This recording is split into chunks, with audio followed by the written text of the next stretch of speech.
টাকা দিয়ে অনেক নির্যাতনের শিকার হয়ে বঞ্চনার শিকার হয়েও যারা যেতে চান, সবাই বলেছেন কিরকম জীবনযাপন তারা করেন তা তো আমরা জানি।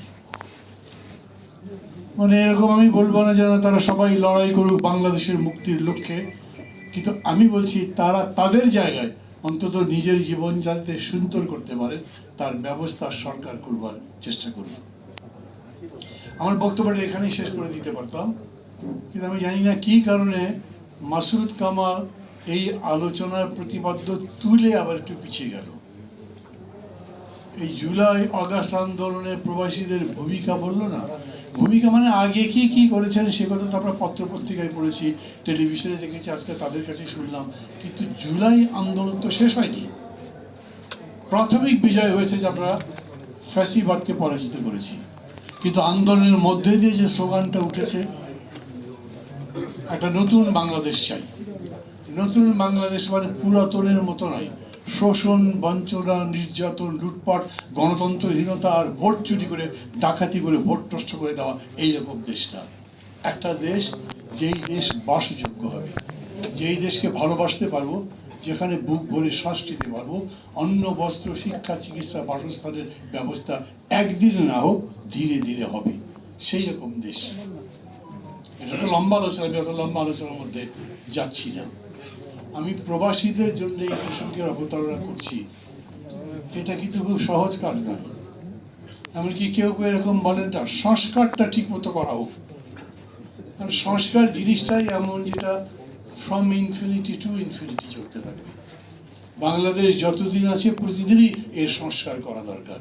যে কোনো একটা বস্তুকে প্রতিদিন সংস্কার করবেন, প্রতিদিন সেটা আরো উন্নত হবে।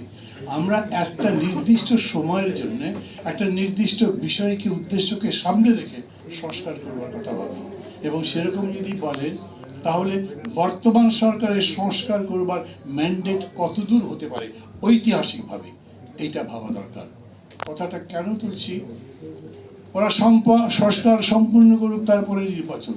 তাহলে হেলথ পলিসি ওবামা পলিসি হবে নাকি এনএচএস হবে, সবার জন্য শিক্ষা, স্বাস্থ্য, অন্ন সব নিশ্চিত করবার পরে ভোট হবে? এটা তো হতে পারে না। আমাদের লড়াইটাই হয়েছে গণতন্ত্রের জন্য, লড়াইটা হয়েছে নির্বাচন যাতে সুষ্ঠু হয় তার জন্য। এখন সবার কাছে এটাই বলতে হবে, আমরা একটা গ্রহণযোগ্য নির্বাচন চাই, যে নির্বাচনের উপরে দাঁড়িয়ে, যে নির্বাচনের ফলাফলের উপরে দাঁড়িয়ে আমরা সেই বাংলাদেশ করতে পারবো যাকে আমরা গণতান্ত্রিক বলি, মানবিক বলি, কল্যাণধর্মী বলি, প্রবাসীদের প্রতি সম্পূর্ণ সহমর্মিতামূলক, সহযোগিতামূলক সরকার বা দেশ গঠন করতে পারি। কি করতে হবে? মিনিমাম জিনিস হচ্ছে একটা পুলিশ বাহিনী লাগবে যেটা ভোট করতে দেবে, একটা গণপ্রশাসন লাগবে বা সিভিল অ্যাডমিনিস্ট্রেশন যেটা এই ভোটকে সহযোগিতা করবে, একটা ইলেকশন কমিশন লাগবে যেটা এই ভোটে নিরপেক্ষভাবে তার দায়িত্ব পালন করবে। এবং সেই ইলেকশন কমিশন মানে কিন্তু কেবলমাত্র 5-7 ইলেকশন কমিশনার নয়, একেবারে ডাউন টু দি গ্রাউন্ড, যেখানে ইলেকশন হয় একদম ভোটের সেন্টার পর্যন্ত যারা যারা দায়িত্ব আছেন, প্রিজাইডিং অফিসার, পোলিং অফিসার, সবাই।